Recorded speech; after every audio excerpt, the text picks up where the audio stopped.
এবার ইন্দাসে চলল বুলডোজার। ইন্দাসের কিশোরকোনা গ্রামে অবৈধ দখলদারি উচ্ছেদ করে প্রশাসন। গ্রামের প্রাপ্য জমি দখল করে নির্মাণের অভিযোগ থাকার কারণে বুলডোজার চালানো হয়। অভিযোগ উঠেছে গ্রামের বাসিন্দা তপন ঘোষ জমি দখল করে বাড়ি নির্মাণ করেছিলেন। বিষয়টি নিয়ে গ্রামবাসীরা প্রশাসনের বিভিন্ন দপ্তরে একাধিকবার অভিযোগ জানালেও এতদিন পর্যন্ত কোনো ব্যবস্থা নেওয়া হয়নি। তবে সরকার বদলের পর গত 4 জুলাই গ্রাম পঞ্চায়েতের পক্ষ থেকে অভিযুক্তকে তাঁর অবৈধ নির্মাণ সরিয়ে ফেলার নোটিশ দেওয়া হয়েছিল, কিন্তু নির্ধারিত সময় পেরিয়ে গেলেও অবৈধ নির্মাণ না সরানোর কারণে প্রশাসনের পক্ষ থেকে আজ বুলডোজার চালিয়ে সেই বেআইনি নির্মাণ ভেঙে গুঁড়িয়ে দিয়ে জমিটি দখলমুক্ত করা হয়। এ বিষয়ে বাড়ি মালিক তপন ঘোষ বলেন, বিডিও সাহেব জোরপূর্বক এসে ভেঙে দিলেন। আমার কোর্টে মামলা ফাইল করা আছে ডিভিশন বেঞ্চে কালকে।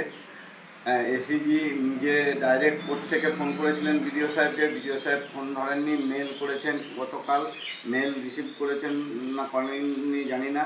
আমার ফোন থেকে ডাইরেক্ট ভিডিওকে লাউডে ফোনে দেওয়া হলো, তার সত্ত্বেও কোনো রেসপন্স করেনি। আমার যা মাপ দেওয়া ছিল সেই মাপ থেকে এর আগে যে বিএলআরও সাহেব মেপে গিয়েছিলেন, রাস্তাটা আমাকে 27 ফুট দেখিয়েছিলেন, আজকে মাপটা আমার 33 ফুট নিয়ে চলে গেলেন। নিয়ে যে ডিমার্কেশন করার পর ডিমার্কেশনের বাইরেও আমার যা যেটুকু অংশ ছিল সব ভেঙে ফেলে দিলেন।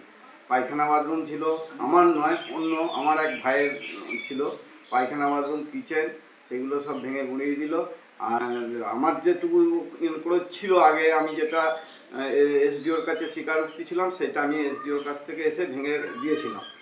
হ্যাঁ, আর তারপরে অন্য লোকের ছিল, জায়গাটা অনেকগুলো অংশীদার আছে, তাদেরকে না নোটিশ বা ফোন না ইয়ে করে ভেঙে দিল, বললো এটা আপনারই, যে গোটাটাই ভেঙে গুঁড়িয়ে দিল। এবং আমার রাস্তাটা আজকে 33 ফুট বাড়িয়ে দেওয়ার, চওড়াটা রাস্তাটা 33 ফুট বাড়িয়ে দেওয়ার পরিপ্রেক্ষিতে আমার নতুন বাড়ির ক্যান্টিলেভারের 1 ফুটের মতন দেখিয়ে দিল। দিয়ে সেই নতুন বাড়িটার ক্যান্টিলেভার 6 ইঞ্চি থেকে 1 ফুট জায়গাও জেসিবি দিয়ে গোটা বাড়িকে কাঁপিয়ে দিল, দিয়ে ভেঙে দিল।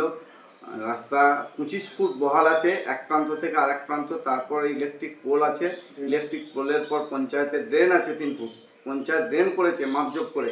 তারপরে আমার বাউন্ডারি ওয়াল ছিল, সেই বাউন্ডারি ওয়ালটা পরে আমার বাউন্ডারি ওয়াল থেকে কিচেন পায়খানা বাথরুম ছিল, এটা দীর্ঘ 45 বছর থেকে 47 বছর আগে ছিল। আমার বাবা মাপজোক করে গিয়েছিল, তখনকারের আমিন দ্বারা মাপজোক করে গ্রামের লোক থেকে কোনো পার্টি নয়, না সিপিএম না তৃণমূল, কোনো পার্টি নয়। বর্তমানে তৃণমূলের পার্টির লোক 24 সাল থেকে আমার পিছনে লেগে তৃণমূলের পঞ্চায়েত প্রাক্তন মেম্বার, বুথ সভাপতি, পঞ্চায়েতের উপপ্রধান, গ্রামের কিছু পার্টির মেম্বার, সেই উপলক্ষে করে আমাকে আজকে সব ভেঙে দিল। আমার ওই জায়গায় যে 16-17 জায়গাতে কেস আছে, সেই 16-17 আরও 20টা লোকের এনক্রোচ আছে, যেখানে রাস্তা আমার তো 25 ফুট বহাল আছে, তাদের ঘরের সামনেটায় 5 ফুটও বহাল নেই।